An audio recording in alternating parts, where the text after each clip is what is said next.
हरे कृष्णा। कई साल हो गए भगवान के नाम का जप करते हुए, चारों नियमों का पालन करते हुए, एकादशी का व्रत भी रखते हैं, रोज सुबह सुबह उठ के मंगल आरती भी करते हैं।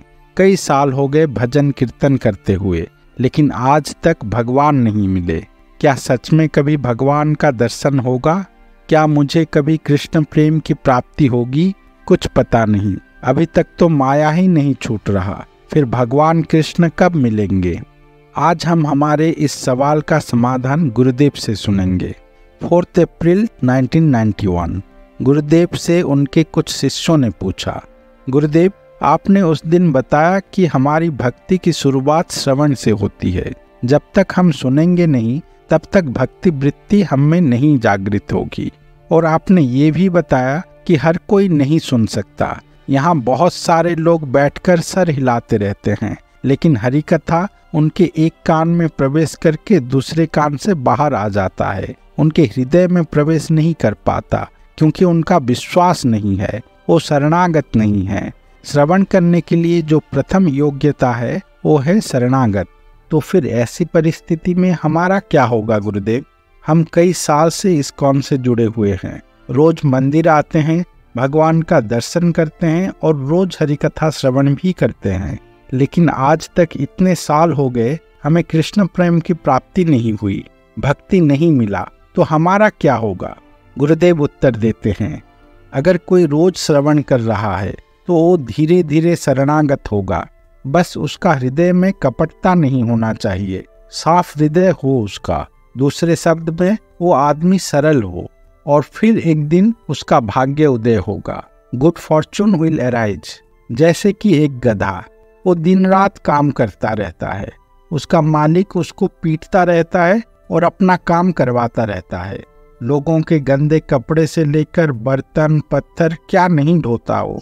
ऐसे ही वजन उठाते उठाते फिर एक दिन उसके उठाने के लिए चंदन की लकड़ी मिलता है। उसका मालिक उस गधे के ऊपर चंदन का लकड़ी लेकर जाता है।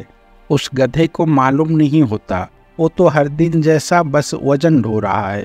लेकिन जब उसके ऊपर लदे हुए उस चंदन की लकड़ी से चंदन का सुगंध आके उस गधे के नाक को छूता है, तब वो गधा सोचता है, अरे ये क्या है? ऐसा सुगंध, ऐसा चीज तो मैंने अपने जीवन में कभी नहीं पाया।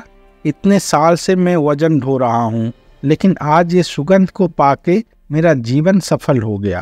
पैदा होने से लेकर आज तक मैंने जो इतना वजन ढोया है, आज जाके मुझे ये चंदन का सुगंध मिल गया। आज मेरा जीवन सफल हो गया।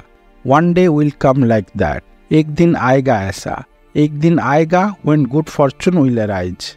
हर दिन ऐसे ही कथा सुनते सुनते एक दिन ये आपका हृदय के अंदर प्रवेश कर जाएगा। एक दिन तब आपका जीवन सफल हो जाएगा। इस हरि कथा का इतना शक्ति है, तब आप शरणागत होंगे। जो आदमी शुरू से ही शरणागत हो जाता है वो बहुत ही भाग्यशाली होता है, और ये भाग्य आपका प्रतीक्षा कर रहा है अगर आप इस विश्वास के साथ सरल हृदय से नित्य भागवत का सेवन कर रहे हैं। इसीलिए कहा गया है, don't be drifted away from this path of hearing. चाहे कुछ भी हो जाए, रोज हरि कथा साधु के मुख से श्रवण करो। ये बंद नहीं होना चाहिए। और फिर एक दिन आएगा, उस दिन आपको पता चल जाएगा और आप कहोगे, आज मेरा जीवन सफल हो गया। If they come constantly and here they will surrender. As you see, the ass is carrying very heavy load, day and night, toiling.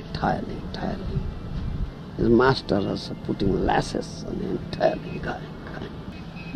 Someday he was just carrying a load of sandalwood, so the nice aroma touches his nose. Oh, I say, oh, my life is successful today. I am carrying such a nice load. One day will come like that. Do you understand? Yes. One day will come. You come and here, take prasad. One day it will enter into your nose or ear. Oh, today my life is successful. There's such potency in it. Then you must surrender. He is fortunate who surrenders in the beginning. He is very fortunate. very fortunate. But this person will be waiting for you to come to you. If you just constantly, therefore it said, don't be drifted away from this path of hearing. Anyhow, come and hear, come and sit down and hear, submissively hear. They will come. Oh, 2 days I got. जो महाजनों की वाणी होती है वो इस भौतिक दुनिया के चारों दोष से रहित होता है। इसीलिए गुरुदेव ने ये जो सिद्धांत हमें बताए हैं, हमें पूरी विश्वास के साथ उसका अनुसरण करना है और उस दिन का इंतजार करना है जब हमारा जीवन भी सफल हो जाएगा। हरे कृष्णा।